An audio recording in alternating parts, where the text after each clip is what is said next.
और जो बात है सबसे पहले वो है ब्रीफिंग की।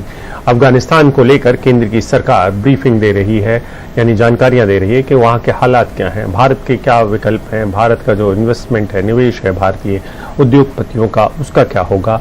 इन तमाम चीज़ों की जानकारी भारत के विदेश मंत्री एस जयशंकर दे रहे हैं विपक्षी दलों को।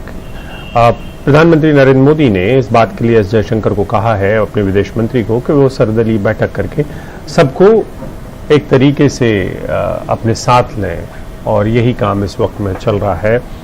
विदेश मंत्री एस जयशंकर विपक्षी दलों को जानकारी दे रहे हैं। बैठक में सरकार की तरफ से 6 मंत्री शामिल हैं और विपक्षी दलों की तरफ से Congress, NCP, TMC, DMK, RJD, AIMIM, JDU समेत कई दलों के नेता शामिल हैं।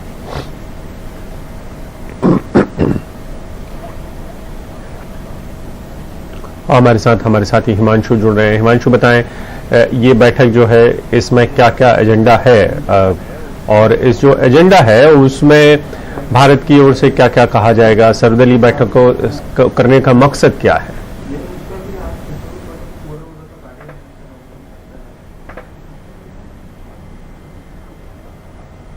लगातार बढ़ता जा रहा है, उससे निपटने के लिए एक राष्ट्रीय सहमति बनाकर सरकार अपनी रणनीति बनाए, और उसी सोच के तहत ये सर्वदलीय बैठक हो रही है। पिछले करीब 45 मिनट से विदेश मंत्री ब्रीफ कर रहे हैं। 14 से ज्यादा विपक्षी दलों के नेता भी इस बैठक में शामिल हुए हैं, और वो उन्होंने एक प्रेजेंटेशन किया है, और प्रेजेंटेशन के जरिए अफगानिस्तान के जो ताजा हालात हैं और किस तरह से तालिबान के सत्ता में आने के बाद भारत की जो सामरिक रणनीति है उसको सरकार किस तरह बदलने की कोशिश कर रही है, इसकी जानकारी दे रहे हैं। और साथ ही इसके बाद एक क्वेश्चन आंसर सेशन भी है कि जो भारत की जो विदेश नीति है, स्ट्रैटेजिक जो इंटरेस्ट है, जो आर्थिक हित है भारत के अफगानिस्तान में, उसको सुरक्षित रखने को लेकर जो सवाल हैं विपक्षी दलों के, इसको लेकर एक इंटरेक्शन भी उसके बाद किया जाएगा।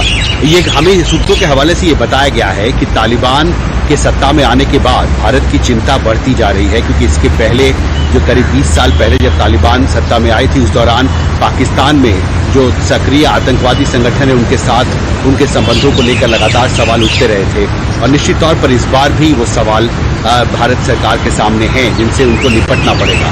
तो जो नई तालिबान सरकार का गठन अफगानिस्तान में हो रहा है, उससे भारत कैसे निपटे, उसके साथ किस तरह के संबंध भारत सरकार के होने चाहिए। और सबसे महत्वपूर्ण बात कि $3 अरब से ज्यादा का जो निवेश भारत ने किया है, भारतीय कंपनियों के 400 से ज्यादा प्रोजेक्ट्स चल रहे हैं।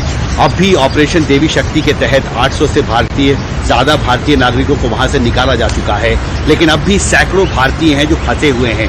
ये कहा गया है मीडिया की खबरों में कि बहुत बड़ी संख्या में भारतीय नागरिक अब भी एयरपोर्ट नहीं पहुंच पा रहे हैं, और इसलिए उनको एयरलिफ्ट करने की, इवैक्यूएट करने की जो कवायद है वो बहुत सफल नहीं हो पा रही है। इसकी जानकारी भी विदेश मंत्री विपक्षी दलों के सामने रख रहे हैं। लेकिन मुख्य तौर पर जो प्रधानमंत्री का एजेंडा है कि अफगानिस्तान में बदलते हालात, जो आर्थिक संकट, जो वहां पर राजनीतिक संकट है, उससे निपटने के लिए भारत में एक राष्ट्रीय सहमति बनाकर सरकार आगे बढ़ना चाहती है। और इसी कवायद के तहत विपक्षी दलों की राय भी इस बैठक में विदेश मंत्री लेंगे कि मौजूदा परिस्थिति में सरकार को और क्या कुछ करने की जरूरत है, और जिन विषयों पर राजनीतिक सहमति नहीं है, एक कवायद ये भी है कि नई रणनीति के तहत एक राजनीतिक सहमति बनाकर एक राष्ट्रीय सहमति बनाई जाए। अभिषेक, बहुत बहुत शुक्रिया हिमांशु इस पूरी जानकारी के लिए।